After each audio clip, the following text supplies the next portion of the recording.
What is up, everybody? Welcome back to another episode of Bitcoin and Markets. Happy Wednesday. Hope you're doing well out there.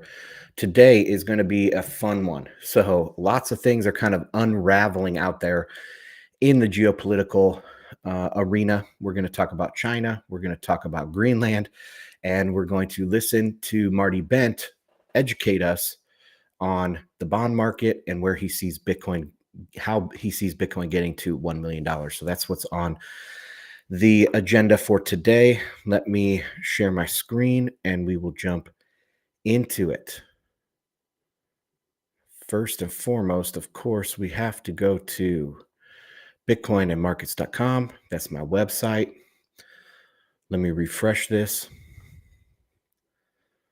All right. Bitcoinandmarkets.com. You can sign up to be a free member on the email list and get all my writings. You can also support the show over there. I appreciate everybody that supports, and there's several perks that come along with supporting at the $5 level. So I am live streaming on YouTube, Rumble, Twitter, and Telegram. If you're watching on Twitter, I appreciate you jumping over to the YouTube, like, comment, subscribe over there, trying to grow that channel. So appreciate that.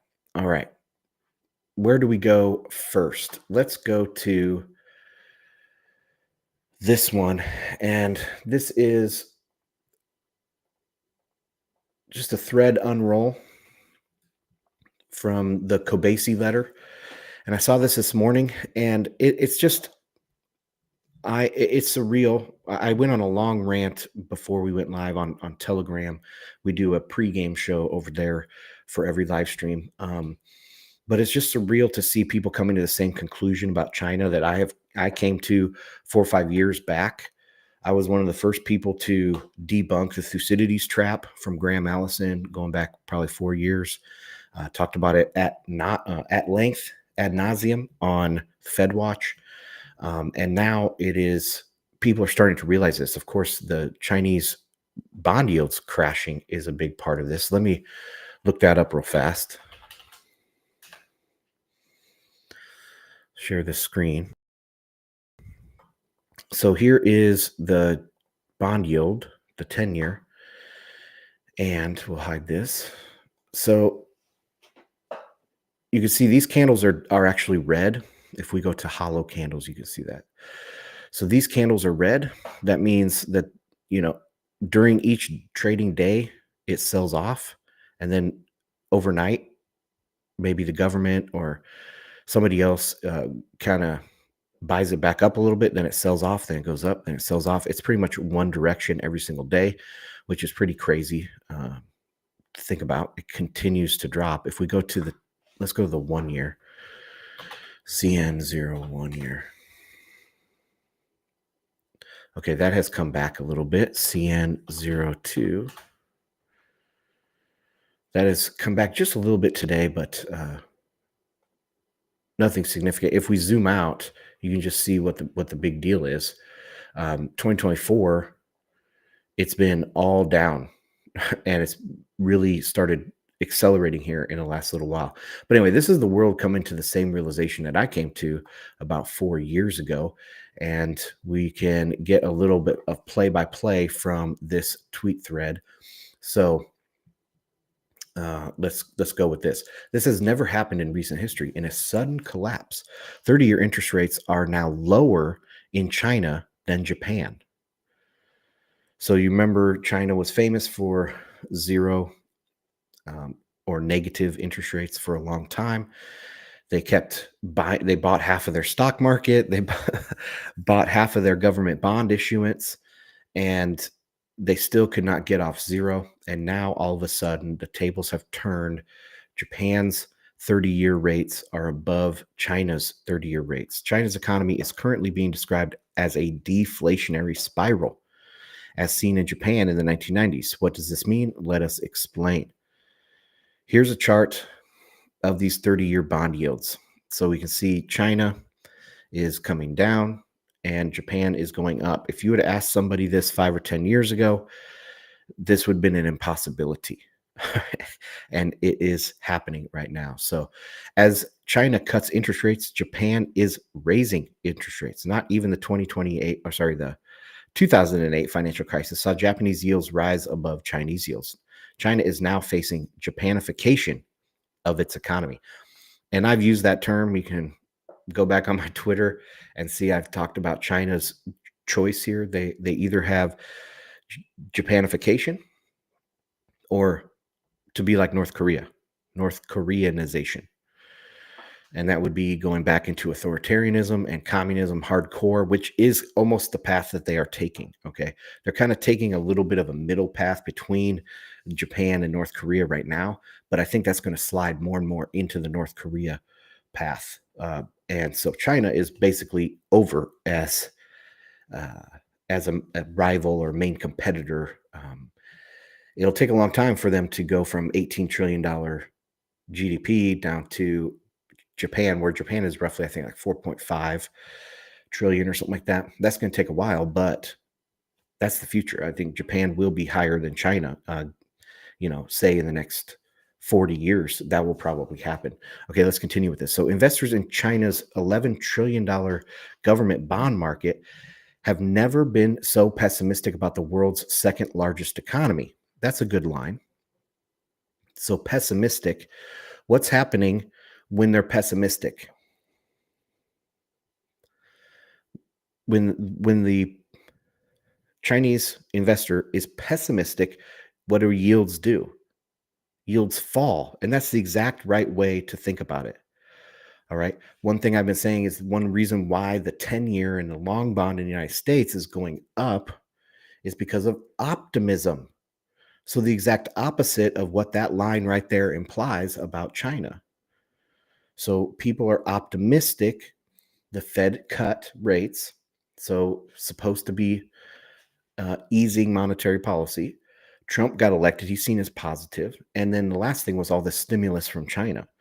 And so that has led to optimism in the US market and for yields to rise.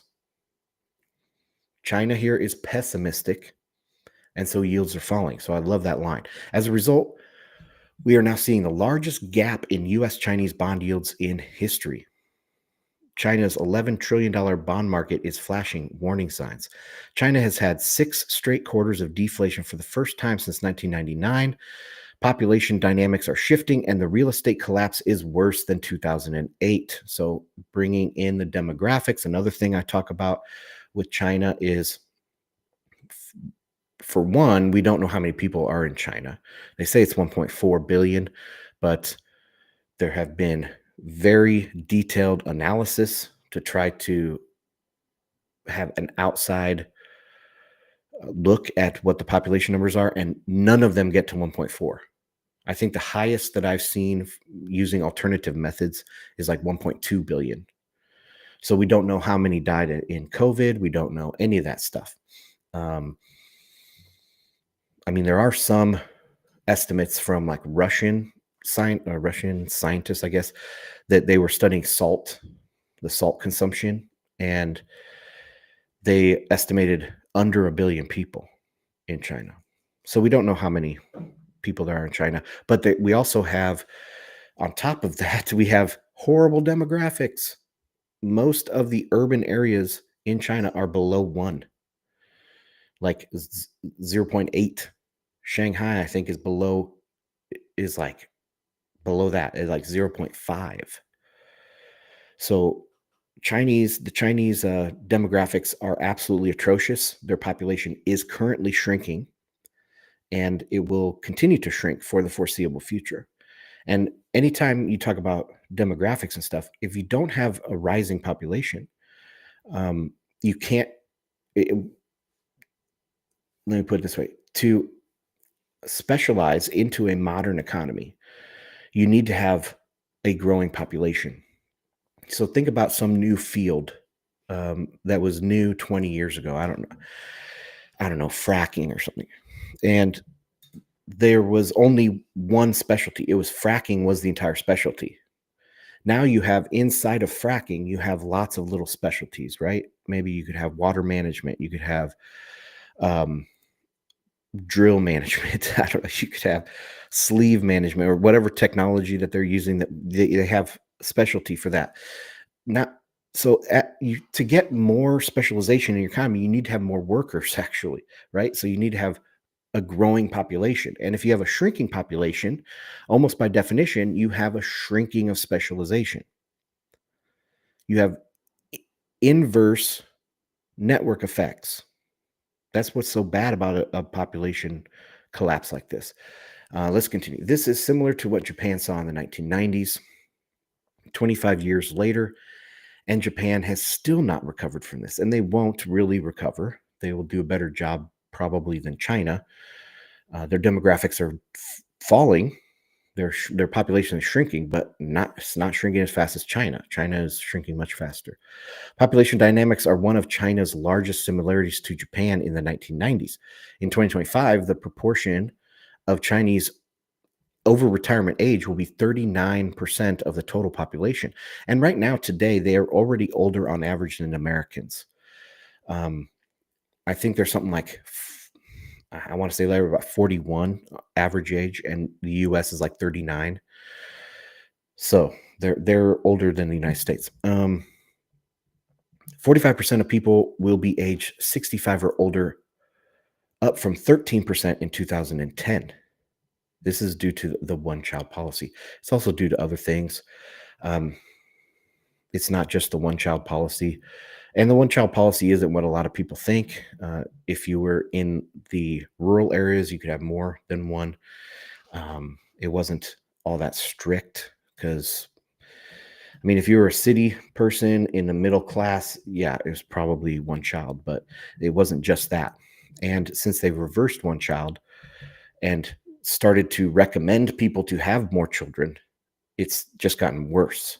It's not due to the one child policy specifically. This has led to a collapse in Chinese real estate, that and other things. So yes, they're losing some customers, numbers of people, but it was also a Ponzi scheme, and it collapsed, and they can't stop it from collapsing. It will continue to collapse, but they can change the rules. They can't slow it down. Okay, and that's what they have been doing. All of their interventions right now have just been slowing down the collapse. They're not reversing it in any way. And as demographics just kind of lock in that trajectory, so they will not turn around their real estate market because it's locked in through demographics. But demographics didn't necessarily lead to the collapse. It was the Ponzi scheme that did that. Since 2021, China's real estate collapse has destroyed $18 trillion of Chinese household wealth. That's a good point.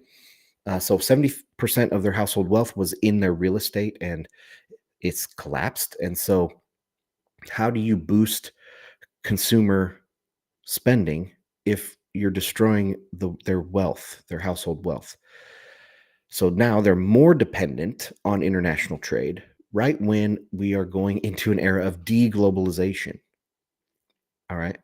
It's like the worst of all worlds for China. If you adjust 2008 losses in the US for inflation, it equals 17 trillion today. Okay, sorry. If you adjust 2008 losses, so if you adjust the great financial crisis and adjust it for today, it would be about 17 trillion, and China has already lost 18 trillion, and they're a poorer country. They're a low income country. So that's worse. That's worse. China's 2008 is happening as we speak. It's worse than 2008. I mean, I don't know if the CCP can survive this. That's how bad it is. And it's funny because I have talked about this collapse for so many years, and people poo-pooed on it. They pushed back and they said, hold on, I'm getting a message here. They said, no, that can never happen. China, you know that China creates X, Y, Z. They have the best manufacturing in the world, yada, yada, yada. It's like, no, man, it's a Ponzi scheme. It's going to collapse. And now they're starting to realize that it's collapsing. And what's next? Now I'm saying it's possible that the CCP is overthrown in relatively short order here. And of course, what are people going to say? No, that could never happen. No, of course it can happen. That's the history of China too. So it's getting wild over there, and it's going to continue to get more wild. So why aren't markets around the world crashing? After all, China is the second largest economy in the world behind the US. Wouldn't a 2008 like event in China have ripple effects around the world? For now, China and the US are in polar opposite directions. Deflation versus inflation. And look at that. US going up, China flat like that, and probably down. Okay. And then you talk about their stuff. Okay, now consumer confidence has collapsed in China, and not even stimulus is helping. Over the last 3 years, consumer confidence in China is down 50 points to a near 30-year low. Well, yeah, because they lost half of their household wealth. Such a drop in consumer assessment of the Chinese economy has almost never been seen before. So you can see this was like zero COVID probably, and it's not coming back. There was no recovery. There was no reopening effect in China.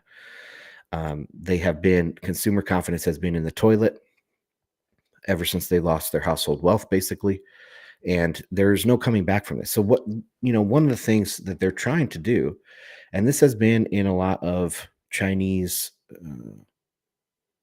academic stuff. If you want to get a kind of a better if you want to follow that, I guess, a little bit better, you can follow Michael X Pettis on Twitter. And he is an academic over there in China. He taught at Peking University. I don't know if he's still there. But yeah, he is an economist teaching in China, and he shares a lot of the academic work that is coming out of China. And they understand they have to boost their consumer spending if in this coming era because of deglobalization. They're export oriented, and exports are not going to be a good way to survive in the future of deglobalization. And so they need to boost their consumer spending. But how do they do that? They have to somehow get their household wealth back. They have to let the leash off a little bit from their people, give them a little bit more freedom to experiment and to make their own economic decisions. And they're unwilling to do that. And they're not able to do that in the case of their household wealth. So no, the future of China is locked in. We're watching this play out in front of our eyes. And in a decade from now, it's not going to be the same country. This is not a 2008 moment for China. This is existential. This has led to the rapid weakening of the Chinese yuan, another crisis within a crisis. The Chinese yuan is nearing its weakest level since the US against the US dollar since 2007. Currency markets are in fact trading like China is in their own modern day 2008 real estate collapse. Yep. It's going to get worse. Suddenly, it all makes sense why China is stocking up on gold reserves. China's central bank resumed gold purchases in November. They now hold a record 73 million fine troy ounces of gold. China's central bank knows exactly what is happening. It's a crisis. And this is also a good reason for them to have a Bitcoin reserve. And there have been lots of speculation about that as well, that they already have one. The implications of China's real estate collapse will spread well beyond real estate in China. As we head into 2025, we are positioning ourselves for more volatility in the market, blah, blah, blah. Sum it all up, and you end up with this chart: the collapse of Chinese government bonds. The collapse that is happening now will be studied for decades to come. China needs a major economic restructuring. And that's another good line.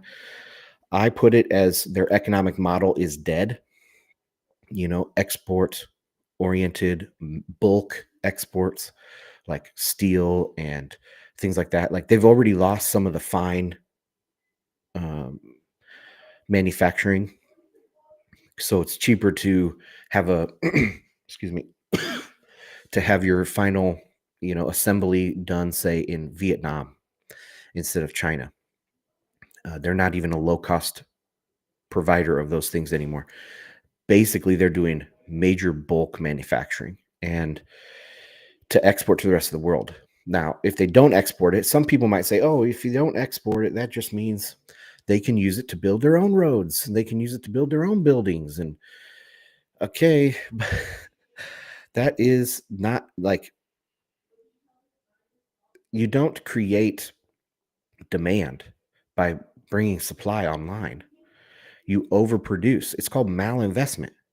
You overproduce and it just leads to a collapse. So, no, the same thing with the BRI stuff. They lent all this money to people. They built these ports, they built these railroads, and none of them make money. They're all in the red, and they will be in the red forever.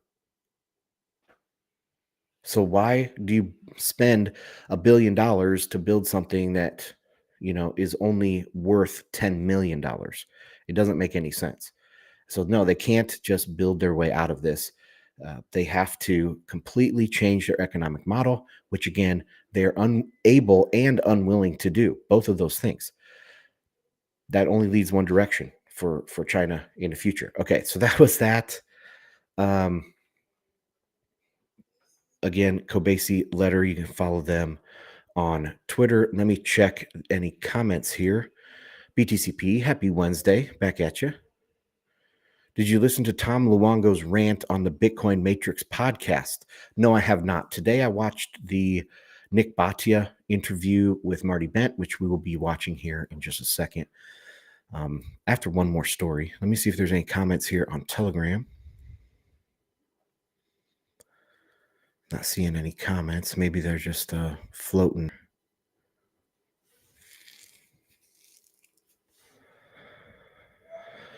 No. Okay. So, where did I want to go next? Let's go to Twitter, and we're going to talk about, there we are right there. Okay. So, Greenland, that's where we want to talk about. I tweeted yesterday about something here. Let me find it. Sorry, I should have had this ready.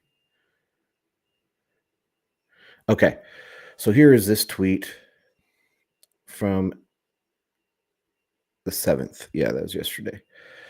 So here we go. The funniest thing about all Trump's seemingly crazy suggestions is they're not out of scale. And that is maybe a bad way to put it. Maybe that's not good English. But what I'm saying is, they're not like crazy outlandish like people are trying to say. The US is by far the most dominant economy, coalition builder, and I should have put like economic order or global order builder, but coalition builder works as well, and military power in the world by a large margin, and probably more so in the next century. It's the most lopsided dominance perhaps ever in history. Why shouldn't we buy Greenland and get a few of the good parts of Canada? Why shouldn't the Gulf of Mexico be named the Gulf of America? Like, duh. China is currently in full-blown collapse, what we just covered. So the U.S. economy is larger than number 3 through 10 combined. And if we make this bigger, you see U.S. at 28. Let me make sure this is going out properly. Didn't have the right screen pulled up. Yeah, if you add Germany through Canada all together, it comes out to 26 billion, and the U.S. is at 28 billion. And China is collapsing like we just covered. So that's pretty dominant, if you ask me. We should be able to offer to buy some real estate here. I know people like to talk about other countries' military, but the U.S. is unrivaled by a very large margin. No one else has the expeditionary expertise and doctrine the U.S. does, or the weapons and tech. The U.S. has been incorporating drones for decades already. That's the hot topic, and you can see this one from the Visual Capitalist. The United States spends roughly 50% of global military spending is spent by the United States. And this isn't, 100% like showing our dominance, but it kind of does, especially if you think, we have this expertise to be expeditionary. Ask yourself, How many wars has Russia won outside of its borders? I mean, yeah, you could say World War II, but that was on its border. Um, it has never like the United States crossing an ocean and winning a war, okay, or even fighting a war. So we have this expeditionary expertise that the rest of the world does not have. China's never won a naval engagement in its history. In its history, 5,000-year history, never won a naval engagement on a blue water ocean. They have river naval engagements, but they've never had a blue water ocean naval victory ever. And now all of a sudden they build a few ships and they're supposed to be rivals of the United States. I mean, it's kind of ridiculous to even entertain that notion. The US is the king of international stability since World War II. We've lived in a US created world. Now, this might get some pushback from people. This is heretical to say in Bitcoin circles, but this is a US led world. The UN created the UN. It's in New York City. WTO, IMF, Bretton Woods. Yeah, I said I'll get some slack for that one, etc. You can look at all sorts of the international institutions are all coming from post World War II United States dominance. People discount or don't understand the benefit of massive regulated under international norms. Let me expand this. US dollar credit markets. And it is the thing that enabled much of the global south to advance as much as they have over the last several decades. Foreign direct investment boosted Japan, then China. So, yeah, the Japanese miracle is not like 100% Japanese. It was done with foreign direct investment. Same with China. Okay. It's the same with the United States. If you go back to the 19th century, our industrial revolution that we had here was funded by foreign direct investment from outside, from the UK, basically. The only one that hasn't been, the only like kind of industrialization process that wasn't funded externally was the UK. So they were first. They were first in a lot of stuff. Okay, but look at this dollar dominance. Up there at 80%. Trade finance by the IMF, 80%. And it's not really weakening. Okay. Let's continue. Not to mention the US share of tech companies, innovation, cultural gravity, and on and on and on. So here we have the US is dominating AI. AI startups, 43% in the United States.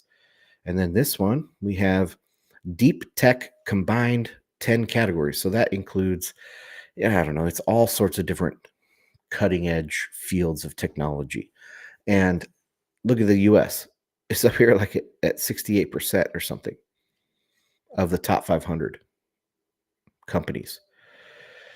Just dominance. And so the US dominance will only grow over the next century. It is comfortably behind other significant economies in the demographic crisis. It is the center of Bitcoin adoption.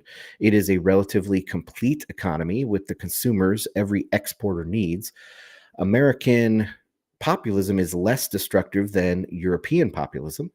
And 5, the only capital markets that matter, plus the global reserve currency. The US will be more dominant in a multipolar world. So a lot of people talking about a multipolar world for years now, they think it means the decline of the United States because the United States is the global hegemon, so to speak. So if we go to a multipolar world, that the United States should not benefit from that. But in fact, we do. The US will benefit from this and will go from 20% of global GDP to 30% of global GDP, something like that.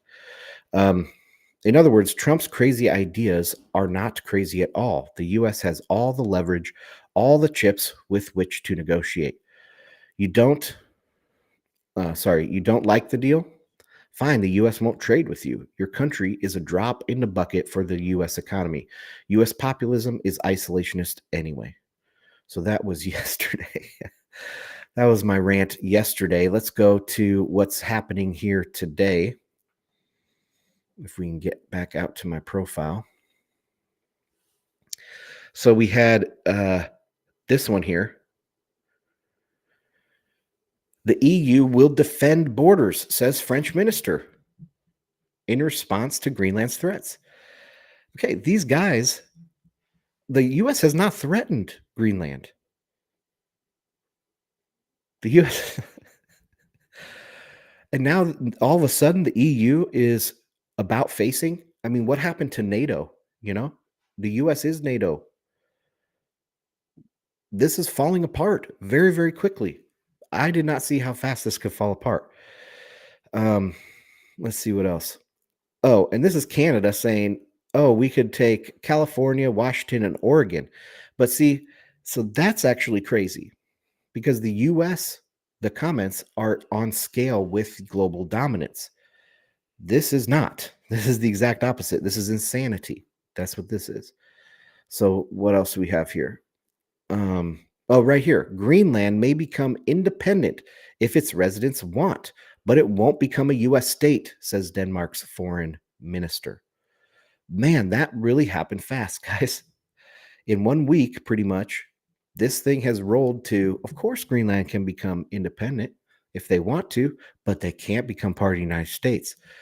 And just a few days ago, didn't the some some agency in the Denmark government, they said, no, we're not selling Greenland. Actually, we want to buy part of the United States or something like that.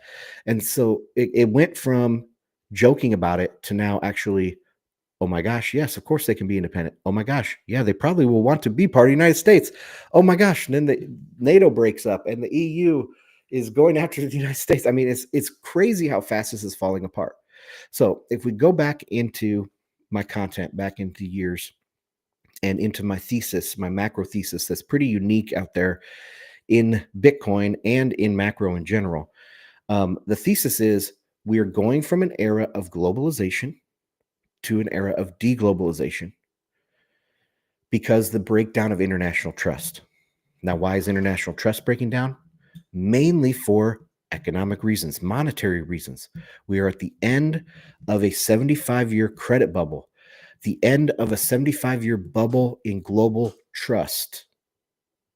That because to have credit, you need to trust. You need to have a system around you that you can trust that those people will pay you back.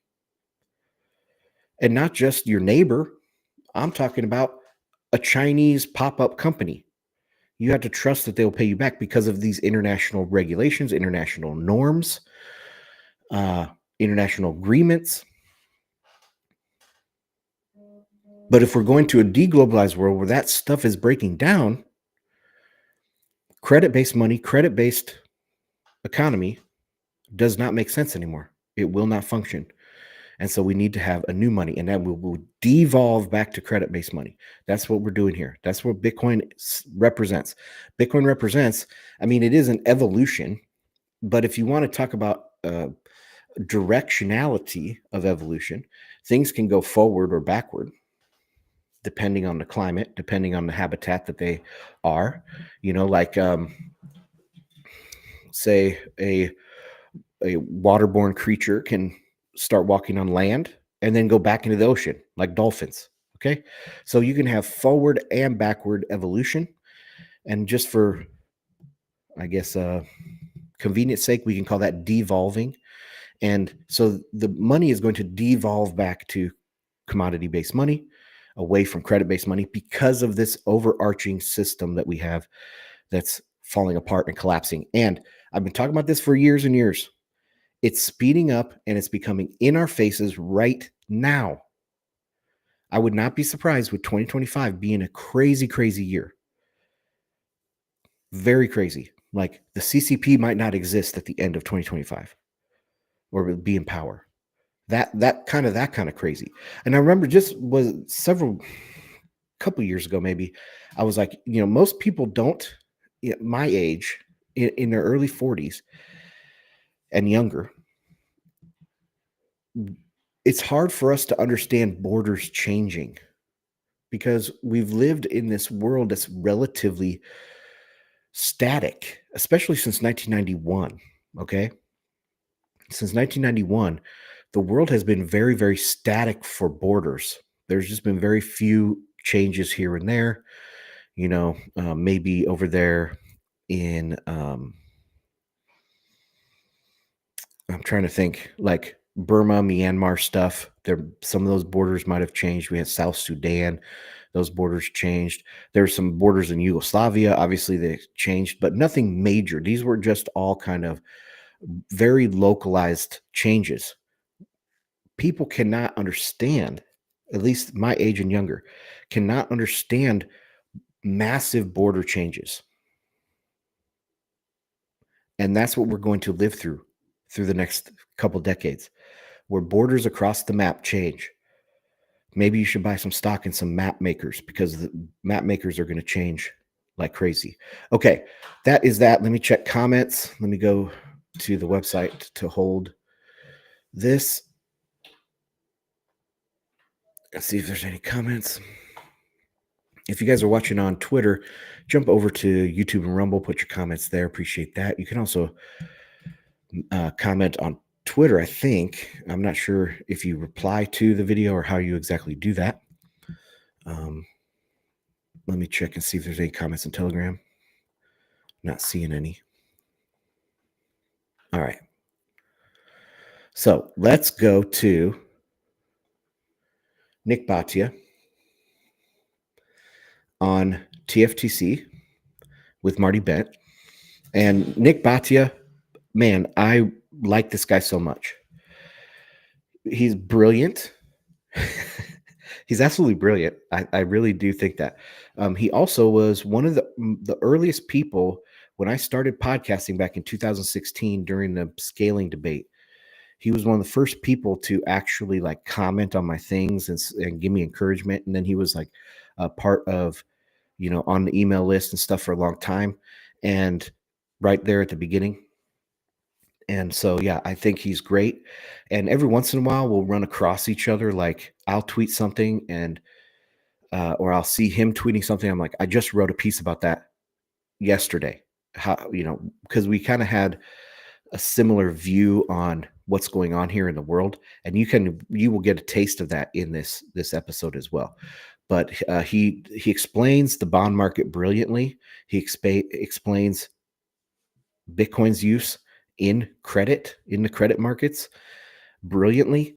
And so I thought we could all learn from it and go ahead and watch this. I'm going to go to like 1 minute in and start it there. Let me check all my levels. Make sure we're good. And I did speed it up. Let me know in a chat if it is too fast. So, okay, let's go. For taking some time during the holiday season to do this. I texted you last week after watching an incredible YouTube video that you put out, and you were gracious enough to join me on Festivus to have a discussion about it. Anything for a friend, Marty. Great to see you, man.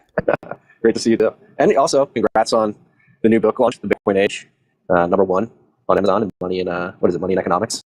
Yes, thank you, Marty. It's called Bitcoin Age. It will be out in February 2025, although I'll put an asterisk on there because on January 20th or 21st, we might be getting some material news regarding Bitcoin.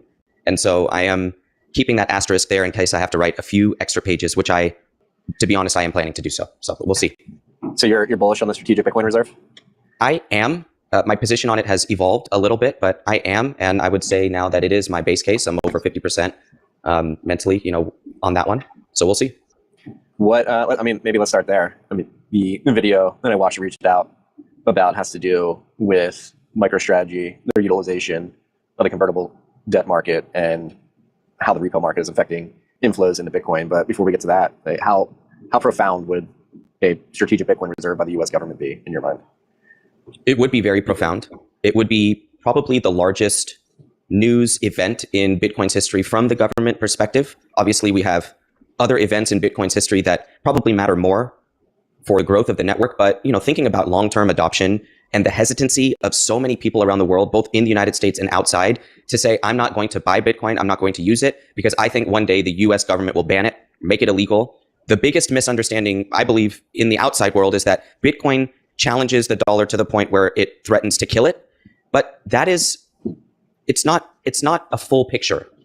And if the US dollar and the United States wants to survive very long term, it's beneficial for the US to be involved in Bitcoin, not necessarily buy it, but not to make it illegal, to be a leader, to be the home of, as it already is, the home of the first publicly traded company to enter the NASDAQ, 100. Obviously, these are American companies, but the Coinbase being launched on the New York Stock Exchange, the ETFs, Fidelity and BlackRock, these are both American companies. The US is already the home for Bitcoin, in theory. So this just takes it to the next level, and it permanently eliminates this idea that the US government is coming for Bitcoin, which Man, his clarity of thought is very, very good. He's very well spoken. You can tell how smart he is, and just the clarity of thought is really good. And yeah, so home of Bitcoin and the American Renaissance. Thank you. Sorry, I had to ask my daughter to bring me a glass of water. Okay, yeah, so great stuff right up here up front. Totally agree on this. The US is the home of Bitcoin, the future home of Bitcoin right now. Nobody is even stepping up to the plate at all. Like you would think if Trump is talking like this, if America is talking like this, we have the ETS, we have MSTR, we have Coinbase, we have all these players, Kraken and everything, all these miners. And it's not even registering on other people's radars yet. Like you don't hear any strategic talk from Germany. Well, go figure. They're shooting themselves in both feet. You don't hear any strategic talk from Italy or from India or Japan. You hear a few little leaks like we're going to look at doing this. We're going to look at having a Bitcoin strategic reserve. But no, so far and away above the rest of the world's activity right now, the US is definitely the de facto home of Bitcoin. I guess you could say El Salvador, but it's so small it doesn't really matter. It's like one city in the United States. Okay, let's continue. I think is a fallacy. I believe that's a fallacy for a long time. Yeah, it's been really encouraging to see how the incoming Trump administration, Trump generally has been posturing around this. Like you said, it's our market to lose at this point. The individuals in the United States hold the most Bitcoin. The companies that have been started here are arguably the most successful in the world, and I think it's pretty massive too. And whether or not they decide to go out and execute on the plan that Cynthia Lummis has put in place, for example, I think that would be interesting. I think there's ways in which the U.S. government would have to be strategic about acquiring a strategic reserve. They decide to go out in the market and actually acquire Bitcoin with a stated goal of reaching a certain target, whether that's 1 million Bitcoin or something else. But I just think, having worked in the industry the last 4 years with the Biden administration, I think the proverbial weight that's going to be lifted off the shoulders of everybody working on Bitcoin is going to be so immense that, and it already has been.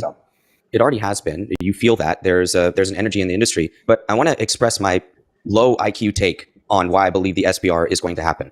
This is not a thorough analysis. This particular take that I have, which is that Trump is a maverick. Let's just say that as a mild word. We know the guy is very unique. Okay. One of the things that he does is he says wild shit all the time. Okay. Another thing that he does, because we have 4 years of his presidency, is he actually goes out and does a lot of the things that he says he's going to do. So he campaigned on a strategic Bitcoin. Well, he campaigned on a pro-Bitcoin administration. He came to Nashville and he spoke. Then, as he was reaching the point of being elected, he credited some of the Bitcoin people with giving him a boost.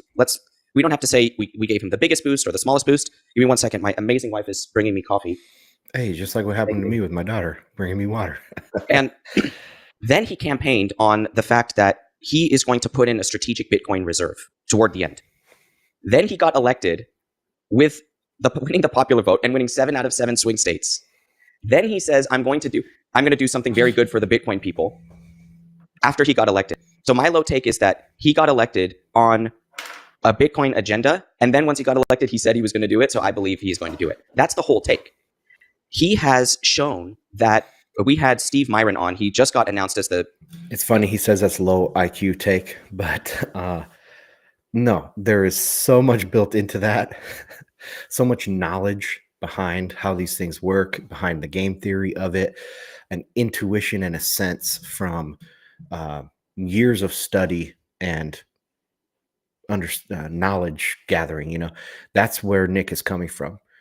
So it's not, he's not capable of a low IQ take. It's just simple. It's just very, very simple to say, but it's not simple to actually understand. Head of Trump's Council of Economic Advisors.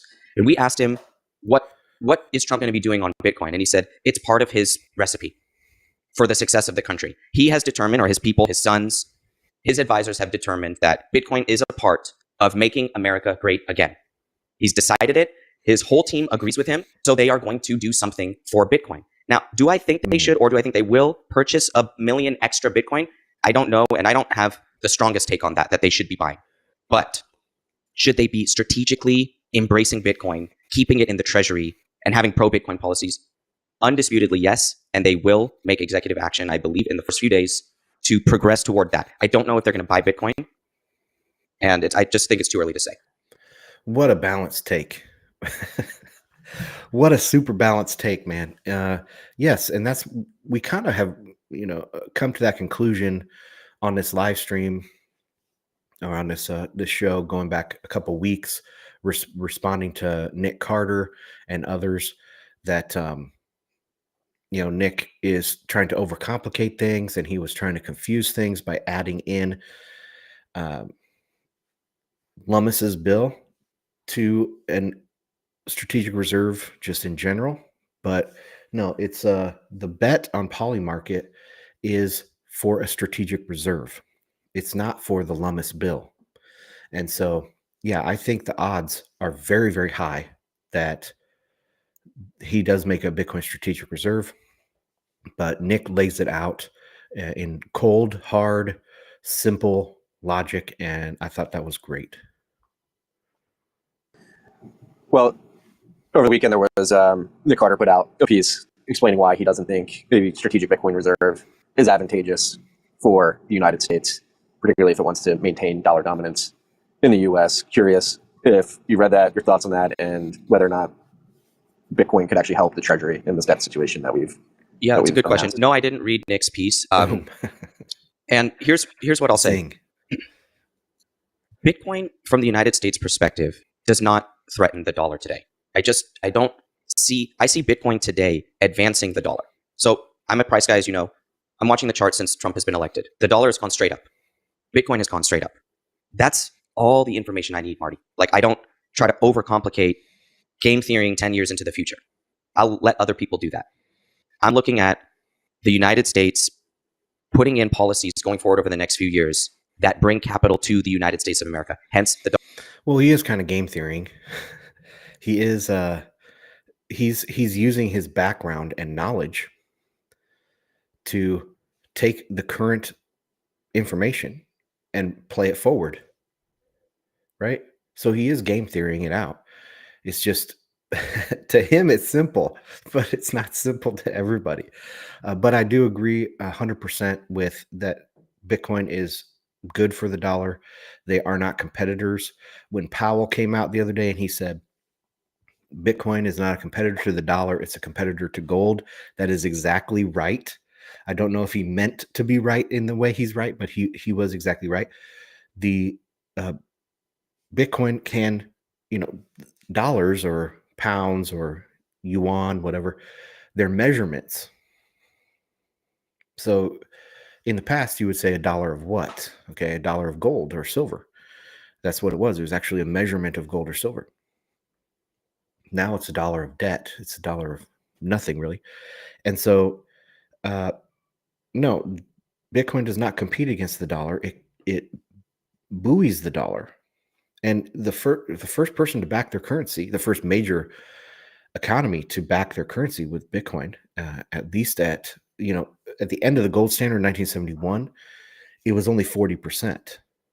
So it had to be backed 40% by gold reserves, the US dollar.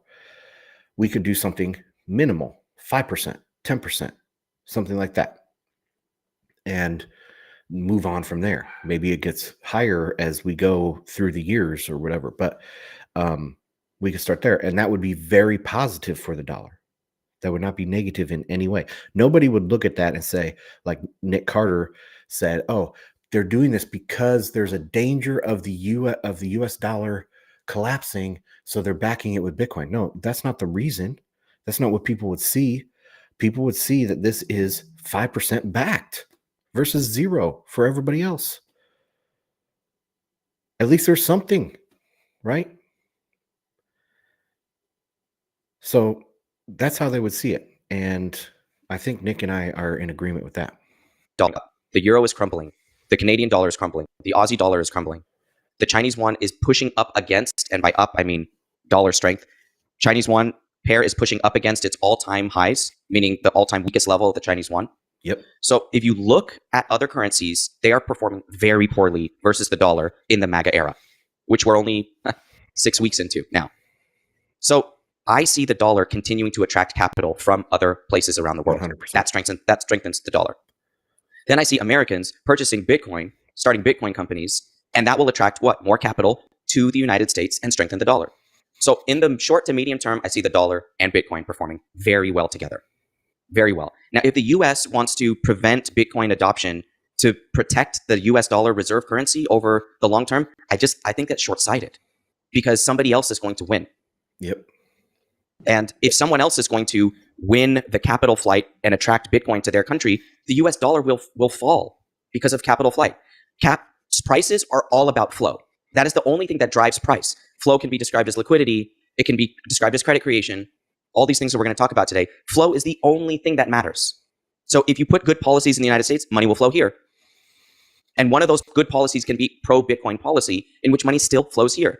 You want to talk about 10, 20 years down the line when Bitcoin starts to replace fiat, which it probably does the further we get into the future. Somebody else is going to give you that better answer. Like, let me give you my 20-year vision. And I'm going to do some of it in my book. But what I'm not going to do is speculate about the entire death of fiat. We'll sprinkle it in there because in 100 years in a completely digital society, I don't see government currencies having a place. But that might be beyond my ability to project. Yeah. What he means there by government currency, I mean, I would have to ask him to elaborate on that, because what I just said about Bitcoin backing the dollar, that's still a government currency, right? That's still a government currency. So, yeah, we can have government currency. We will have government currency. Sorry to break it to you guys, but we will just have government currency backed by Bitcoin. That's how that is global adoption. And yeah, so I don't see any world where there's no government currency, like he's saying. But maybe he just means no, like, credit-based money. It's going to be Bitcoin-based money. I completely agree. I think Bitstein put it perfectly. I think 7 years ago now at this point, Bitcoin is a game and the only winning move is to play. And to think that the U.S. government should sit on the sidelines because of some perceived fear that an endorsement of Bitcoin, an allocation to Bitcoin within the Treasury would significantly hinder the dollar's dominance is just short-sighted. I think you got it. And I want to tell people that in my book, Bitcoin Age, I have a fantastic story of how the United States government helped found the internet. We got to TCP/IP, which is a protocol that everybody can use, and that led to the open internet. But TCP/IP was 5 years after the first universities had started to connect via the ARPANET, which was a Defense Department project. Okay, I'm gonna fast They forward. brought in people from the RAND Corporation, from C20. And in the context of America, probably too, I've been having conversations around this. Like the American Empire, it's almost 250 years old at this point. And that's something Bitcoiners talk a lot about, is like the history of empires, where it's the Roman Empire, Byzantine Empire, empires throughout history that have risen and fallen. And I do think, maybe I'm a bit naive, but Bitcoin provides us the opportunity, if we execute on it appropriately, to extend the dominance of the United States as this experiment in political science with the Republic. I think it's an opportunity to revive life into a country that many would argue, at least from like a political standpoint and even an economic standpoint, is sort of stumbling right now. And I think Bitcoin, Satoshi launched it almost 16 years ago at this point, provides us with that opportunity to see something that we can rally around and provide new economic value and productivity to the country moving forward. And if we can lead. Just to jump in before Nick does, no. The rest of the world is in worse shape for all those reasons that I listed earlier. The U.S. is in the best economic shape of all of the world before Bitcoin. And now you put Bitcoin on the table. It just is that much better. Lead and really set us apart over the next few decades, a century, 2 centuries, who knows? And there's no doubt in my mind that Donald Trump understands this and his advisors understand this. It is a part of their plan. We had Trump's new chief economic advisor on the Bitcoin layer a couple weeks ago, and he said, I believe they're going to do this because it's part of that growth plan. We have to figure out a way to revive the economy in the United States that has been globalized. I mean, that's what the whole politics is about today, is that you outsource the manufacturing, you destroy your industrial base, and in that way, the global economy might be better off for it, but the domestic economy and the people themselves are not necessarily better off for it, and the politics then goes toward nationalist politics. And that's what the people have voted for this time. And in that vote, they hope for domestic forward policies. And this is one of them. The reason it's one of them, it's not random. He campaigned on it. He went to Nashville. Barron is like, Dad, you got to do this. And you know what Donald Trump said to Barron? Okay, son, I will do it. And he's credited Barron with the Rogan thing. And later on, we will understand more and more that he's going to credit Barron with the Bitcoin thing. He's got youth in his ear. This is a good thing because the country they need a plan for the future. They need a plan for young people. Yeah. I'll add to that. The Greenland thing and the Gulf of America thing, and even the Canada thing to an extent, is all about building hope, building an expansionary mindset and ethos and feeling in the country again. You know, that we had the westward expansion, manifest destiny, going out to the West Coast and making America the way it is. Then we got Alaska and Hawaii and all those other overseas possessions. And it just seems like there's no expanding hope of growing a society, right? And so that's part of this too, bringing back some excitement and adventure to people's lives and people's mental space. It's beautiful the way he's doing it. And so I think that is also part of the plan. But yeah, the Bitcoin thing, I agree 100% so far with what Nick is saying. I think they start getting into some bond market stuff. And this is the really interesting stuff. That it has been, I think, comparing this campaign with the 2015 campaign and the 2016, the 2020 administration, it seems like he's learned a lot of lessons, having been around the block once, and this time around really leaned into his family, his young sons, to help advise him, and instead of getting co-opted by the blob, if you will. So I'm incredibly optimistic. And the crazy thing about it is this is just one bullish factor in the Bitcoin backdrop right now. I mean, I reached out to you because it seems like your base case for Bitcoin's potential meteoric rise has changed as you came to understand the MicroStrategy utilization of the convertible debt market better and better, and particularly how repo markets play into that, and credit creation, the creation of new dollars to buy Bitcoin, has added a whole new variable to the flows that can come into Bitcoin. And I think it would be really interesting if we just dove into this. You did a 45-minute video on the Bitcoin layer that we'll link to in the show notes that everybody should go read. But I think go watch. But for anybody who hasn't watched that, what was the unlock for you, and what are the dynamics at play here in terms of how MicroStrategy has sort of tapped into this market and is, I don't want to say weaponize it, but utilizing it to produce an incredible amount of flow into the Bitcoin network? That's the key word, is flow. So let's go back, 6, 7, 8 years to my original Bitcoin thesis about why me and my family and friends should be long this asset for the long term. Okay. The thesis was that Bitcoin is, at the time, let's just call it 100 billion in market cap. So, 10 or 20x ago, right? So about a $5,000 Bitcoin price. And I'm looking at this 100 billion number, and I'm looking at another number. And that number is about 500 trillion. Okay. And the 500 trillion comes from, let's just say, 100 stocks, 100 bonds, and 300 in property.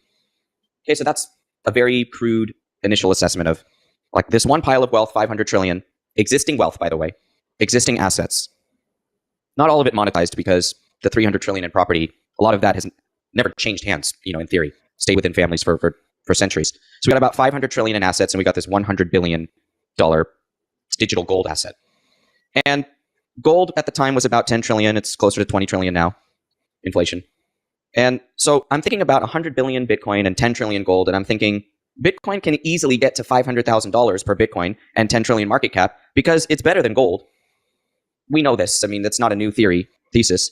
Bitcoin is much better than gold from a global reserve asset perspective. It's digital. instantly verifiable. So 500,000 is a lock, basically. I told my friends and family, I wrote it in layered money. There's actually a sentence toward the end that says, and we should expect that Bitcoin one day will cross gold in total market value. So, 2021, I published that Bitcoin would be going to 500K and beyond. So getting to 100K shouldn't be that dramatic or surprising. And it wasn't, right? I mean, if we're expecting these higher prices, 1 million, 2 million, even 500,000, getting to 100,000 isn't a big deal. But when we got to 100,000 and we got to 2 trillion, I'm thinking about, okay, what is next for Bitcoin? It got to 2 trillion quite easily from 100 billion, and it's probably going to 10 trillion now quite easily, right? It's going to $1 million quite easily, which would be. And I'll add to that about the way he got to the 500K mark. Yeah, we've talked about money coming out of real estate, the black hole of Bitcoin for a long time. This is kind of where he's going. So that's what we thought was going to be the case. Selling real estate and buying Bitcoin. You don't need a second house or a third house to protect your money and grow your money reliably. You can just buy Bitcoin, right? And so a lot of the real estate market was going to lose to Bitcoin. Now he also talks about about how that flow out of those other assets is not going to be happening, but it still is the case that it's going to be a replacement type thing. So, for example, one of the, say, rites of passage might be, buying your first house. Well, maybe it would be getting some Bitcoin.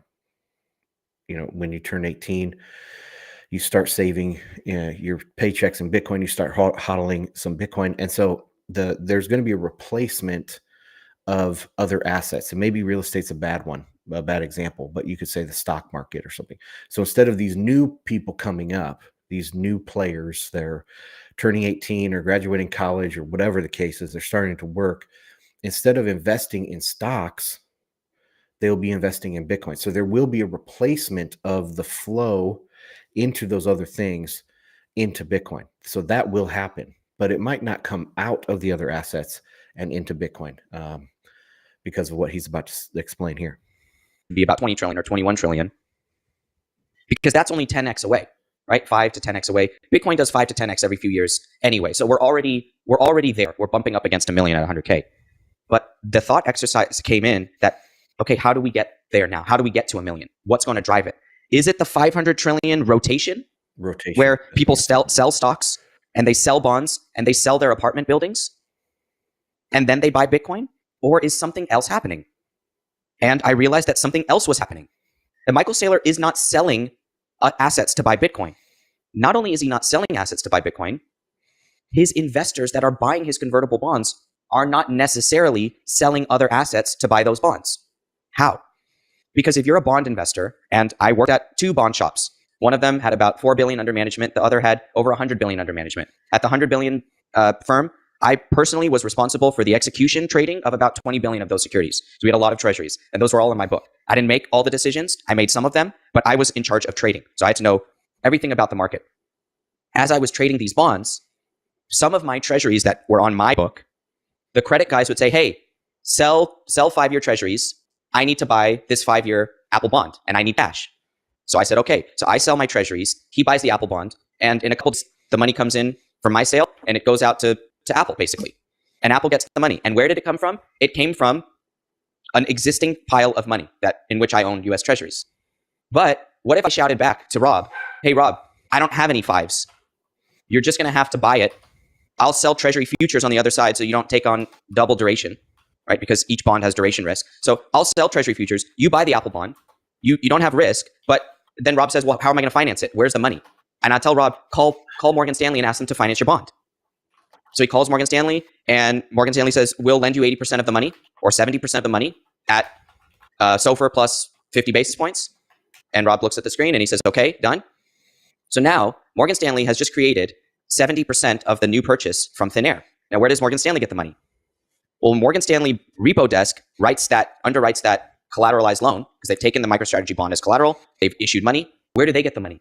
It's basically the daisy chain of banking liabilities from their parent bank. And their parent bank doesn't necessarily have to mark that extension of the balance sheet until month end, but their desks are managing how much liability expansion is happening. And then at the end of the month, they try to true it up to make sure that it looks good for the books, the window dressing that we hear about. And at the end of the month, they have expanded their balance sheet by X amount. And some of that X, a proportion of it, is due to an expansion of repo financing. Therefore, my entire point about this next wave of Bitcoin price increase is that it is due not 100% to a rotation. This was the big word that we would all use for years. That the bond market is 100 trillion, guys. Some of that money is going to get into Bitcoin. But you're assuming that they're going to sell the bonds.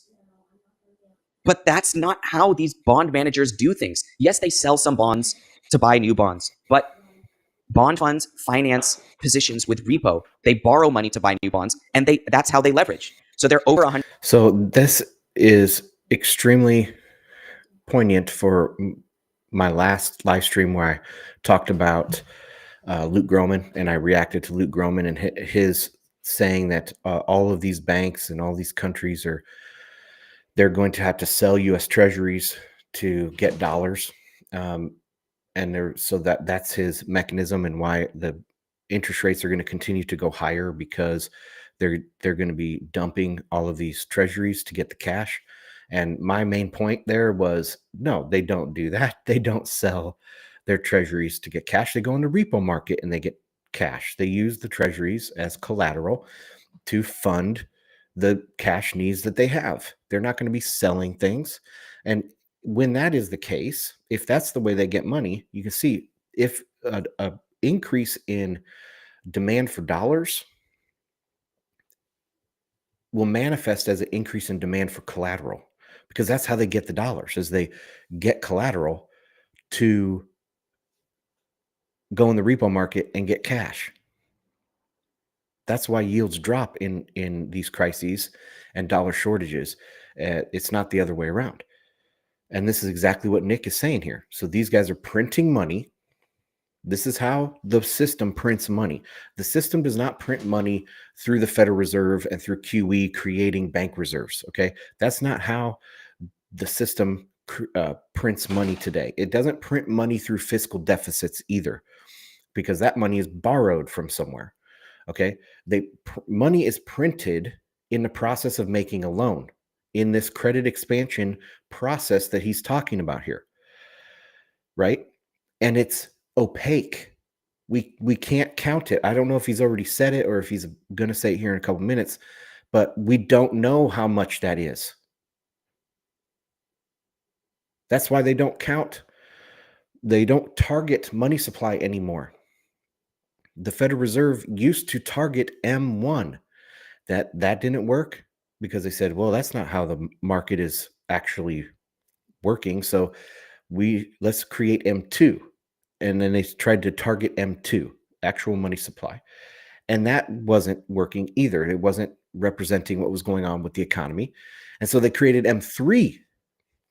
You guys remember M3? That has been since discontinued for, I think, Great Financial Crisis is when that got discontinued. But that didn't work either. And so Paul Volcker and Alan Greenspan and, the old guys, instead of targeting money supply, they targeted interest rates. And they measure inflation as CPI, as prices. And we went down that road because we couldn't count the money. We didn't know what the proper money supply was. The theory says that, yes, the money supply has to be doing X or Y or Z, but that's not what M2 is saying.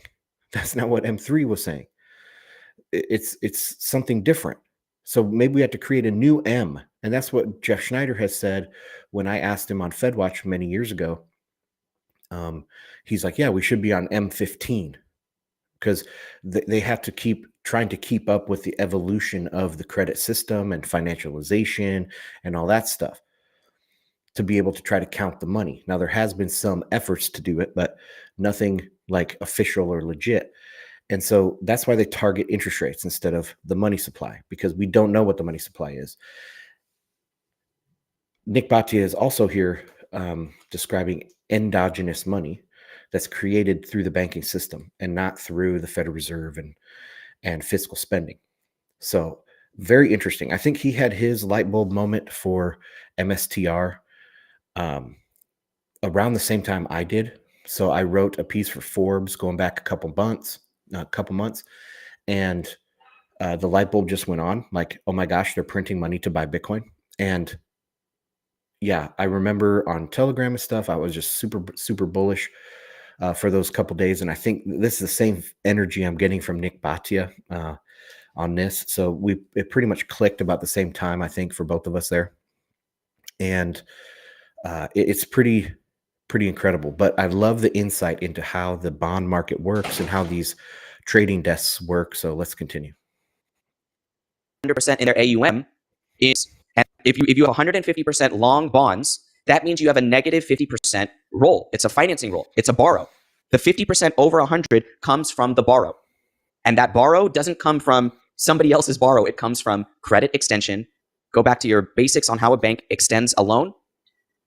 Balance sheet A is 100 assets and 100 liabilities. And balance sheet B next month or next day is 200 and 200 because there's a new 100 loan and new 100 deposits. That is an expansion of the monetary system, the financial system. And my whole thesis here is that money. Bitcoin getting to 20 trillion is not going to happen because there's several trillion of bonds being sold and then buying Bitcoin, or bonds being sold and giving it to Saylor so that he can buy Bitcoin. It's going to be people basically just call it a new company with a lot of cash flow, so a lot of credit worthiness. Let's just say NVIDIA goes to let's just say they go to the capital market and say, we want Bitcoin as a strategic reserve now. We want it as a corporate balance sheet item. And NVIDIA says, by the way, Marty, do you know how much cash NVIDIA has on their balance sheet? I have no idea. By the way, this $20 billion that we have in cash on our balance sheet, just making up the number, we're not going to use any of that. We don't want to use our cash. And so the market says, well, how about you issue a bond? And NVIDIA says, great idea, because the carry, meaning the interest expense, will be 5%, and our expected Bitcoin return will be 30% per annum. And so that is a return on invested capital that we embrace. So let's make that decision. It goes to the market, it issues bonds, the market buys the bonds, finances them through additional repo financing. If you don't want to think about repo, just think of it as credit. It's just a credit line. So investors say, hey, can I have a credit line? They go to Citi and they say, hey, NVIDIA just issued some new bonds. I want to buy them. Will you lend me money? And Citi says, okay, here's a new loan for $100 million. The bond fund takes the $100 million and buys NVIDIA bonds. There's no repo there. Just another random bank that lent you money. Now you have a loan to Citi. You have to pay interest expense on that. You have a long asset Bitcoin. And the long asset Bitcoin is 100% leveraged because you borrowed the money from Citi. And is Citi's balance sheet larger today than it was yesterday? Yes. So where did the money come from for new Bitcoin demand? It came from thin air. It came from nowhere. And that's credit. It came from thin air. Oh, what a great line. Yes, that's how you print money. You're printing money to buy Bitcoin. And that's a speculative attack. That is exactly the speculative attack that was written about back probably in 2011, maybe 2012 from the Satoshi or the Nakamoto Institute and Pierre Rochard. I'm not sure who wrote that article though.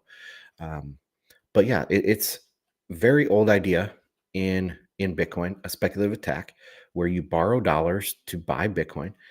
And that's exactly what he's doing. Printing money to buy Bitcoin. That's balance sheet expansion. And that is what I believe drives Bitcoin going forward, not some grand rotation. That's an obsolete narrative. It doesn't mean that you and I aren't, taking some earnings that some company, paid us and taking that money and buying Bitcoin. That's existing money. That will continue to happen for sure. But you have this entirely new segment of demand that is credit expansion to buy Bitcoin. And just think about the rotation thing there. So let's say some boomer that owns some real estate.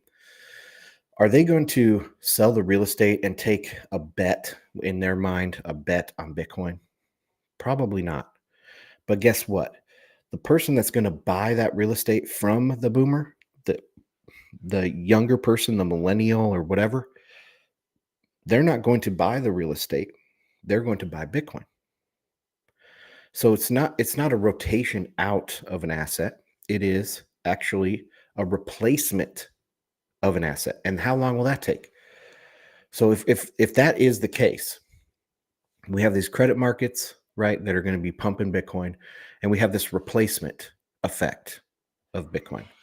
How long does that take? Well, the credit thing, like he's saying, can get you to 1 million, 2 million, whatever valuation. And then you have the replacement that will take maybe another 20 years or so. Like you're talking like a boomer. The average boomer is what, 69 years old or something like that. So maybe another 20 or 30 years when all those assets have to be rolled over to a new owner. That's when the effect is going to really kick in, and this replacement effect. So we're talking right now. If we start the clock right now, it's about 20 years out. That's what I would say. And that's not very long. I mean, in the grand scheme of things, just another Bitcoin life. What's Bitcoin at? 16 years old? Whatever. So that is a good way to think about it. That's what takes Bitcoin to $1 million and beyond, and quite easily, because everybody who has Bitcoin that will sell it, I believe, then the money that comes to buy will be new money from the financial system. So, freaks, this is Okay. Before we get into the next section, I wanted to take a look at some comments. So Raphael is here. When I listen to Tom Luongo rant, let us know by commenting on it. Yeah, I will. Maybe I'll just start doing these reactions to everything. Great show today. Greenland is part of Denmark's kingdom. It's an interesting topic. Yep. It's but they're free to vote the way they want to, right? And I read some Danish guy on Twitter, and he seemed like an academic. I think he was, because I think his name had PhD or something in it. But he said that Greenland actually costs Denmark money every year because they pay a subsidy to the people over there in Denmark, or sorry, over there in Greenland, and they don't get anything from it. So it actually costs Denmark a significant amount of money every year in subsidies. Why not sell it to the United States? Maybe they could even cut a deal with the United States, like, hey, we get the mineral rights for 20 years or 50 years or whatever. We get a 20% royalty for 50 years. They could work something out like that. No problem. It's a good deal for Denmark. It really is. And again, like I said at the beginning of the show, the U.S. is so dominant and promises to get more dominant in every measurable aspect of dominance. I mean, we're not ahead, like, say, in test scores for high school students and stuff like that, but economically and militarily and influence and culturally and all this stuff, anything you would measure for dominance, that is the U.S. is so far away that this is on the right scale to have this discussion. But Canada's saying they're going to buy California. Okay, do you know California's GDP? It's the 5th largest GDP in the world. Let me see.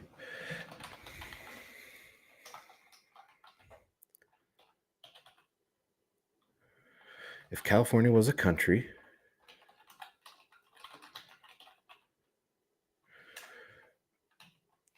there we go. All right. It would be the 5th largest economy in the world. And Canada's down there at number 10.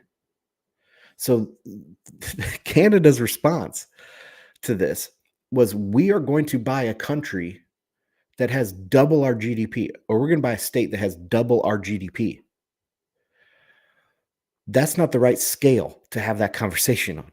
The right scale to have that conversation is the U.S. saying, we will buy Greenland that costs Denmark money every year in subsidies, has 50,000 people, barely, like almost a non-measurable GDP, probably, maybe 100 million in GDP, something like that. We will buy that from you. That is the proper scale. These people are Looney Tunes, man. Okay, what else we got? Pulling on your hybrid comment on dolphins, crocodiles too. Also, crocodiles live forever as long as they don't consume their whole habitat. Yeah, I've heard that. I think I heard that from Rogan, that they don't have a lifespan. They just, like, some of the crocodiles we see from fossil record probably are the same crocodiles we have today. They just don't get that big anymore because we hunt them or kill them or whatever. But the dolphins thing, yeah, that was in, for people that are jumping in late, that was, I was talking about evolution is not a straight line, like a progress. So when we talk about the evolution of money, we don't have to go from seashells to copper to silver to gold to credit-based money to something else new. Like we can devolve like dolphins going back in the water. So that's what we're doing. We're devolving the money back to commodity-based money, because credit-based money is only applicable in this Goldilocks environment of post-World War II. When we had globalization, we had untapped, like unsaturated credit markets. Everybody could, all of these countries were getting a credit card for the first time. And what did they do? They went up and ran up their debt. And now what happens? Now, oh crap, we should take these kids' credit cards away from them. And so we're going away from credit-based money. It doesn't work anymore. Devolving like dolphins back into commodity-based money. Okay. This is the only show that you'll get that kind of stuff on, guys. Raphael again. Nick Bhatia also orange-pilled Michael Howell, Mr. Liquidity. Okay, I'll have to watch that. Maybe now that, I'm watching this Nick Bhatia. I haven't watched him in a long time. But like I said, I really like him. And his clarity of thought is just on point. On point. Like his thin air comment just came out of thin air. Okay, let's continue with this. This is becoming a long live stream. We're at 1 hour 22 minutes. Let's go. A read you don't want to skip. Everyone knows about Fold. You know about Fold. It's the app where you can earn the most Bitcoin rewards for everyday purchases. But here's another fascinating aspect of this: is if you've listened to Saylor in his presentations within the last year specifically, it seems like the credit funds came to him, recognizing the volatility of MicroStrategy stock, and sort of, if I understand correctly, listening to the presentations, and sort of made him aware, like, hey, us bond investors, us convertible note investors really like the volatility in your stock. Maybe this is how you should go about your accumulation strategy. And that, correct me if I'm wrong, but that order of operations of how MicroStrategy's Bitcoin accumulation strategy has evolved over the last 40 years is fascinating, because it's almost like the traditional bond shops recognize the opportunity to get a higher return on their debt exposure via these convertible notes, and have planted the seed, which I think is extremely bullish, because it's not Bitcoiners going out and pitching this strategy to this type of investor. It's this type of investor who really understands the market, particularly for debt, better than anybody in the world, recognizing this opportunity and bringing it to market. And if these bonds keep performing the way in which they have over the last few years, you can imagine that demand for this type of product isn't going to be driven by the Bitcoin companies that want to acquire the strategic reserve, but it's going to be the other way around. These bond investors who want a higher return on their credit portfolios. Let me tell you how it works. We're looking at, now I'm back on the desk, and lock in, guys. This is very my portfolio manager says, hey, can you run a report and tell me, run a holdings report and give me our allocations across the account. And I'll give the allocations. I'll be like, we got 25% in treasuries, 50% credit, and 25% in structured. And the portfolio manager says, hey, 25% in treasuries is too high. That means we're not taking enough credit risk. You need to rotate some of that. You need to get it down to 20%. Okay? So that means I have to sell 5% of my treasuries and buy some credit with it. Well, then I go to the 50% credit allocation, and then my credit portfolio manager says, hey, can you give me a sector breakdown? And I said, you're 5% energy, 10% transportation, blah, blah, blah. And they said, hey, there's not enough technology exposure in there. So what can you do about that? And I call my credit desk, and the credit guys say, there's not a lot of Apple bonds in the 10-year part of the curve that's available. So then you'll say, well, let me call them. And I'm giving you an example of Apple just because they're a recognizable company. But this is actually what happens with medium-sized companies like MicroStrategy. So let's pick a smaller company, actually. So let's go with a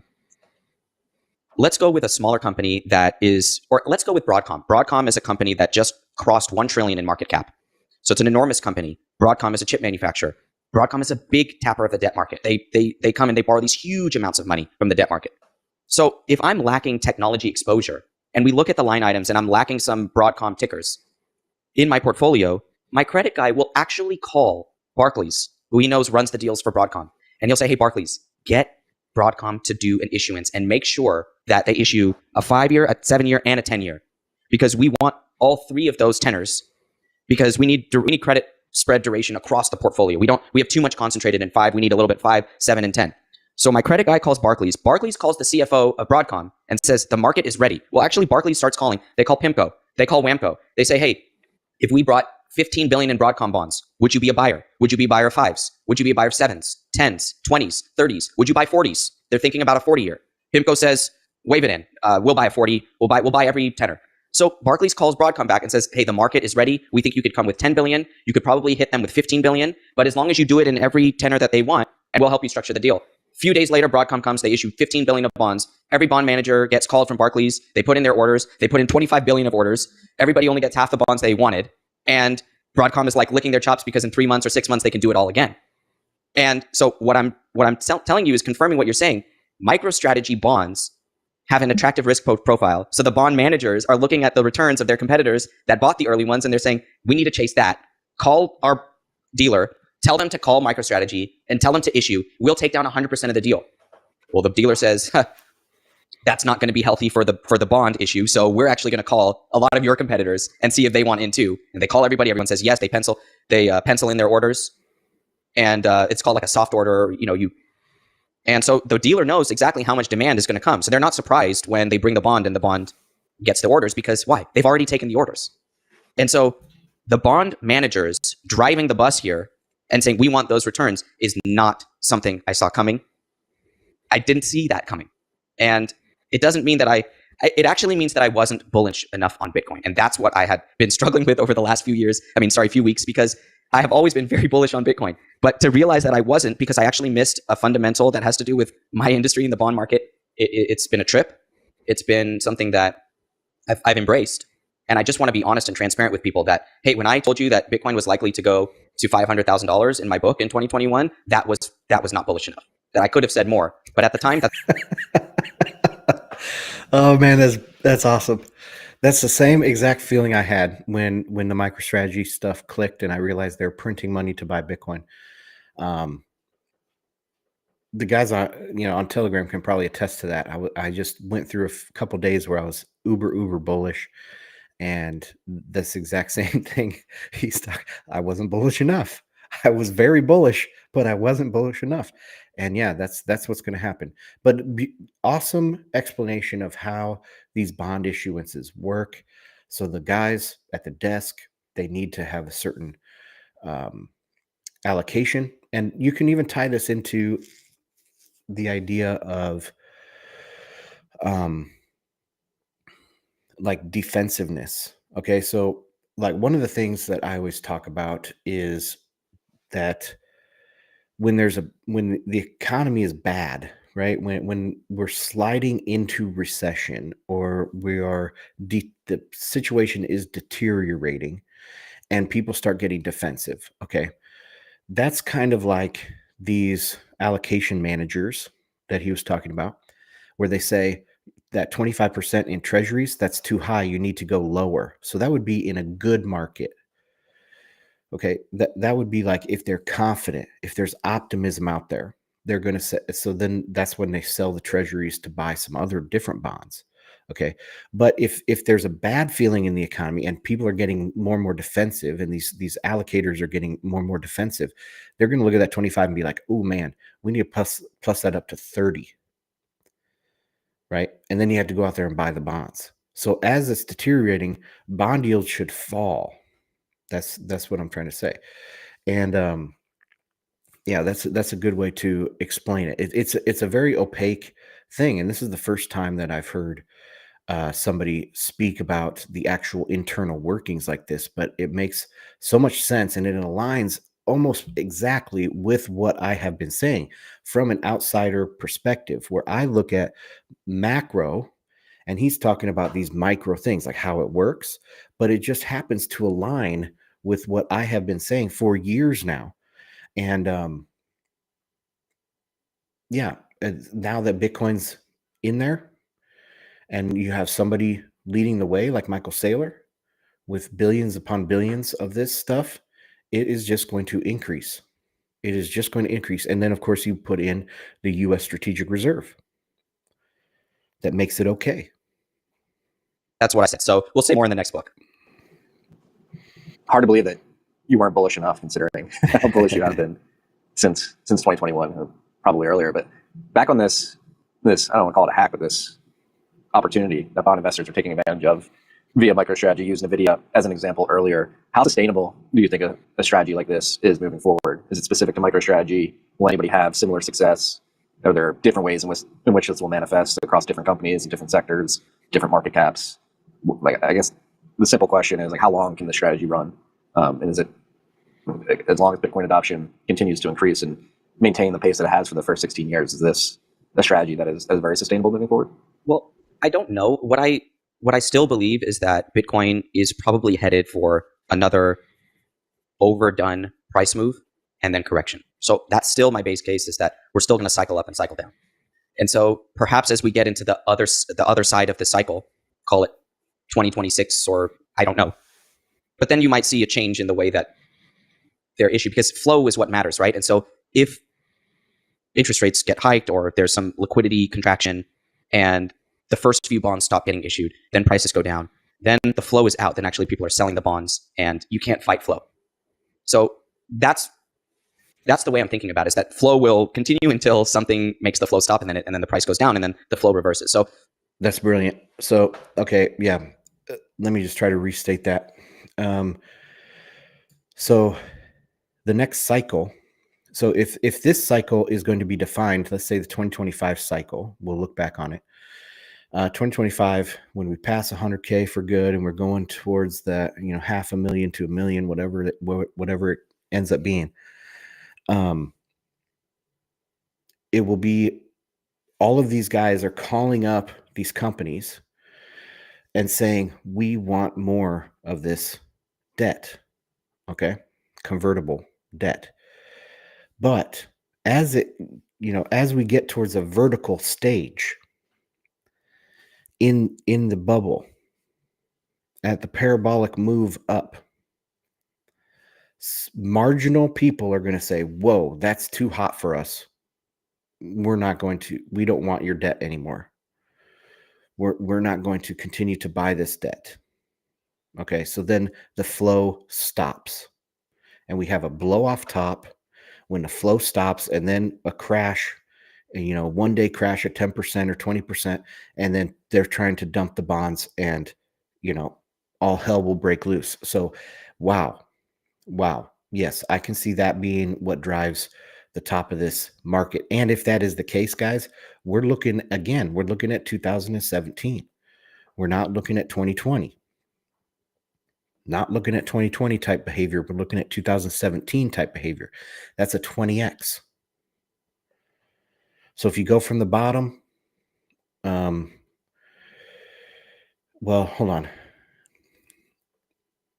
So we're going from about 1,100 at the 2014 bubble to 20,000. So it's not quite a 20x. It's like an 18x or something from bubble to bubble. So if we're going to mark from all-time high of 69,000, and we're talking about, just for simplicity, let's say 20x. What does that get us to? Oh boy. That's 2 million. That's the type of movement that this kind of implies. A move to 2 million with a vertical period, maybe you could even say from like 1 million to 2 million vertical in a couple weeks. Can you imagine, guys? Can you imagine that? Can you imagine, like, towards the end of this year, we're cracking 1 million and it goes vertical to 2 million. Oh my gosh. Guys, if we ever have a $100,000 week, I want you to consider taking some gains because it will crash after that. So, yeah, it's crazy. We could see that vertical, and then again, the marginal bond buyer stops, and then people start selling and we get a bear market again. Now, how far down would it go? I mean, we probably lose at least 50%. So it would crash from 2 million down to 1 million, maybe more. If we have that much volatility going up, we're going to have that much volatility coming down as well. What do you guys think? Put it in the comments. Let me see if there's any other comments in there. We're getting close to the end here. No other things in there. Let's check Telegram.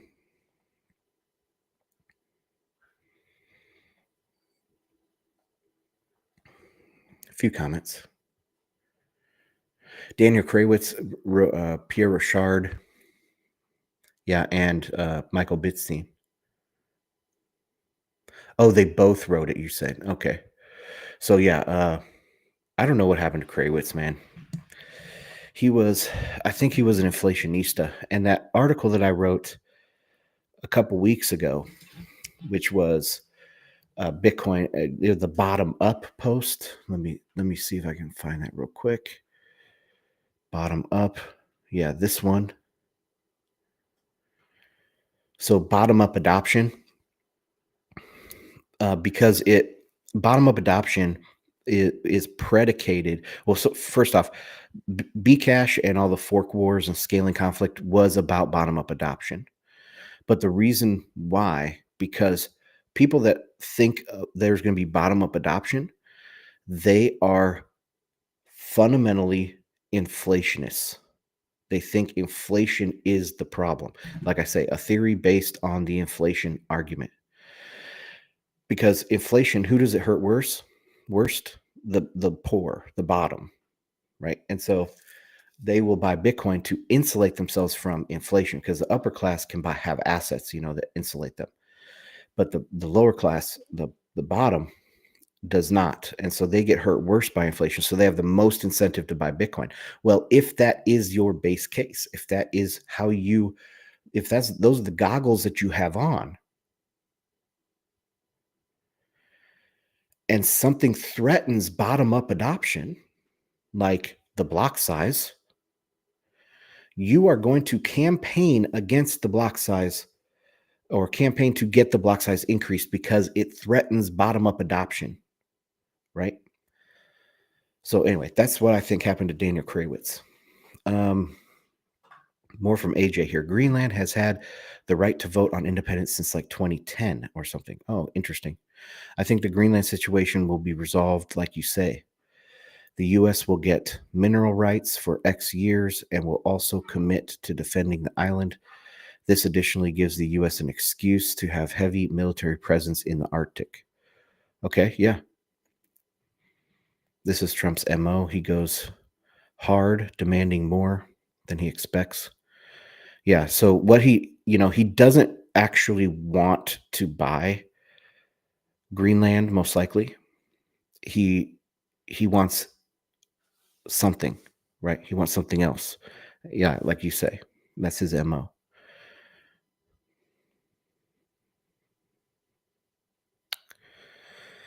Phil G, I can't imagine the type of vertical move. Seems excessively bullish to me, but let's hope. Yeah, but dude, look at what Nick Bhatia is saying. These people are coming in saying they want this exposure. And if you go back in time and you look at other Bitcoin bubbles, which we can do, let's go here to the Bitcoin chart, and we'll go to weekly. Okay, and I'll take all my drawings off for clarity. And we go back here to 2017. First off, let's measure from close to close. How about that? We'll do that. Oh, but then all my drawings are going to come back. But let's see. So this is 19x. If I put that right on the close. If we go to the top, it's a 15x. But anyway, let me go make sure this is going out properly. Okay, so end of 2017, This is a weekly chart, guys. And look at this. From November 13th to December 11th, how far did we go? How much was that? 200%. It doubled in a month. So that's something we would see. We would see it go. Oh no, that's more than double. Hold on. What is this showing here? 5,000 to 20,000.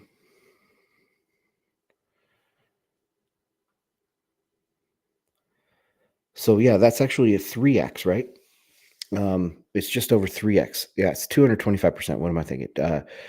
It's a 3x, and that's in 1 month. So whatever Bitcoin gets to now, if it's at a million, it can get to 2 million within a couple weeks. If we're looking at the same sort of thing, which, yeah, I know it's crazy to think about.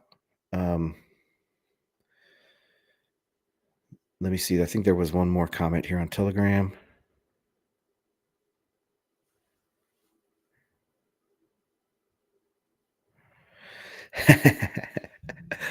Spock says, all this bullishness, what's the top price for this year? Well, I have my forecast on the premium content. I have kept it relatively the same for the last year, and I think it's going to hit there. I've slightly moved up the floor, but I haven't moved up the top yet. But a million is not out of the question, I think. It was out of the question 6 months ago.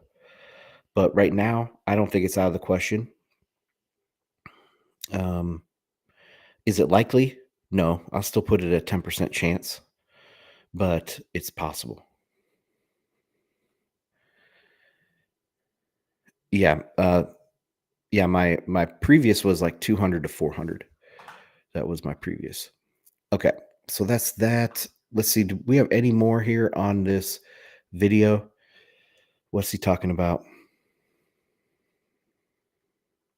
Yeah, let's continue watching a little bit more. I think something like that will probably happen, and it'll be interesting to see how the corporate Bitcoin bond market operates in a bear market. Saylor was buying during the bear market, but he was issuing equity to do it, right? I mean, mostly. He was issuing notes as well. But the energy and the phone calls from the bond managers to the dealers probably wasn't there. So we'll have to see. I do think that this speculative attack type of issuance and purchase is going to be replicated in the sovereign market. So we might see countries in the Middle East, Eastern Europe, Asia, Latin America issue sovereign bonds in part to build a strategic Bitcoin reserve.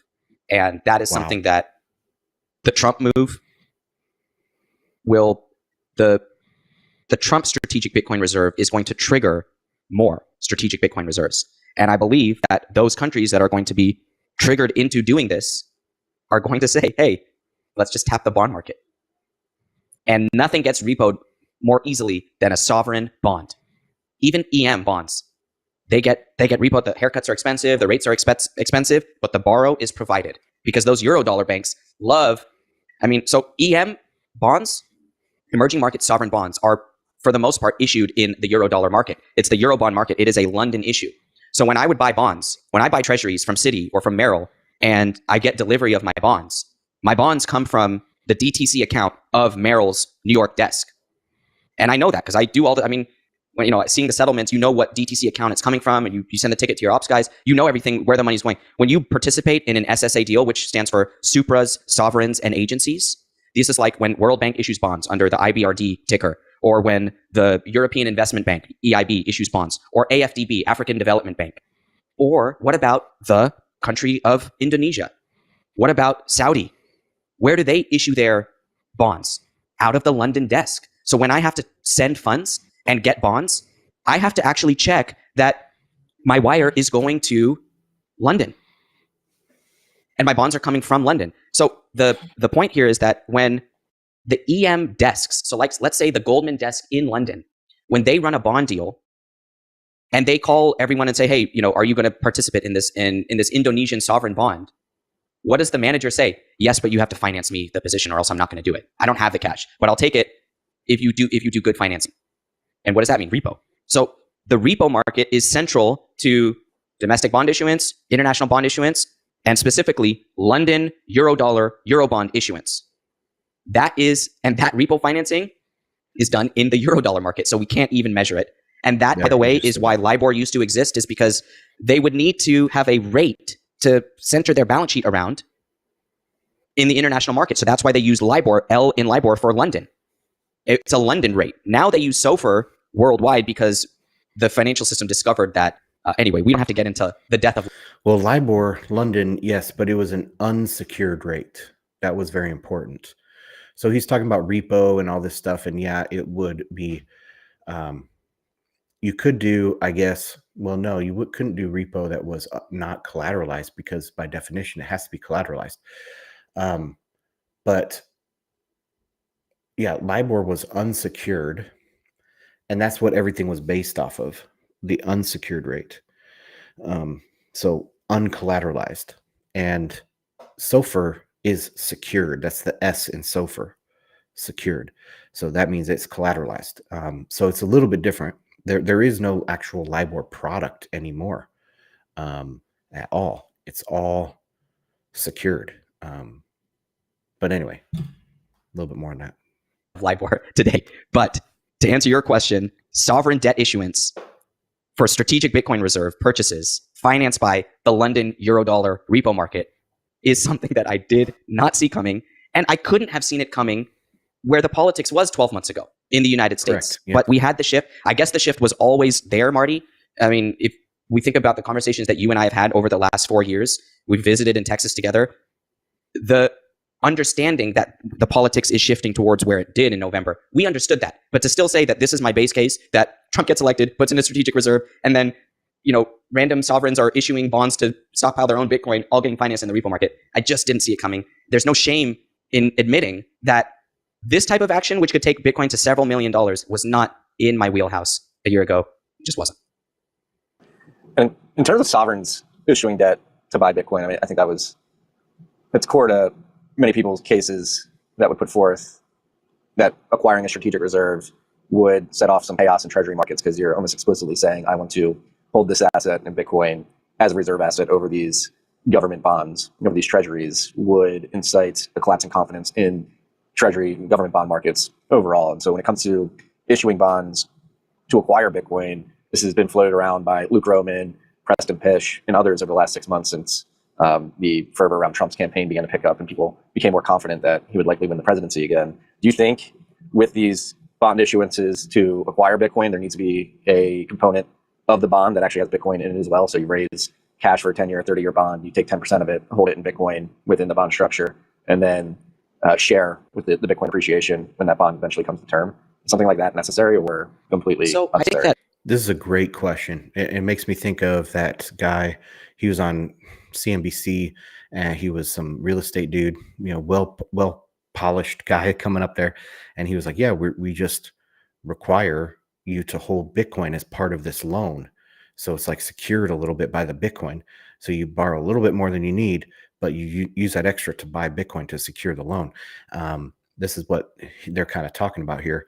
But let's hear Nick's response.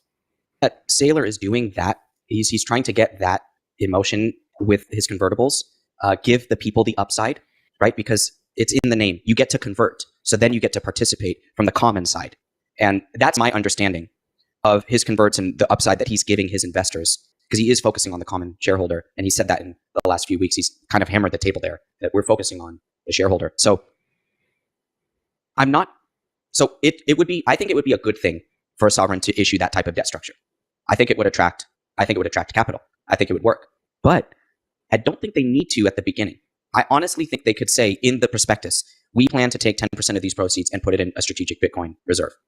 And that would be enough to get the demand, because embedded in that sentence is the understanding that if the bond is heading for default, the strategic Bitcoin reserve can be liquidated in order to satisfy the debt holders.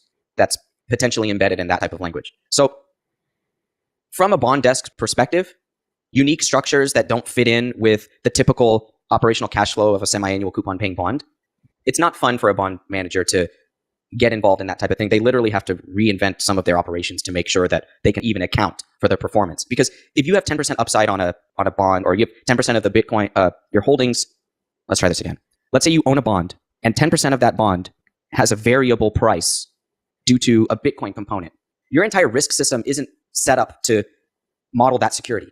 It's set up to model duration, convexity, coupon, and yield, and spread, like the basic bond thing. So my initial reaction would be, I don't think bond funds are going to want a totally unique structure right off the bat. But do I think it's a bad idea? No, I think it's a good idea. It might happen in the future, but I don't think unique structures are essential to get this Bitcoin sovereign market going. We'll have to wait and see the first country to try it out. But I anticipate more just they'll have some language in the prospectus that said some of these funds are going to go to Bitcoin purchases that we plan to hold for the long term strategically, something like that. Fascinating. That's, I think, I'm trying to tame my bullishness here, because when the critics, whether it's that's going to be it, guys. We're going on 2 hours. Let me take another look at the chat while we're sitting here on Bitcoin and markets. Not seeing any other comments. Let's go into Telegram.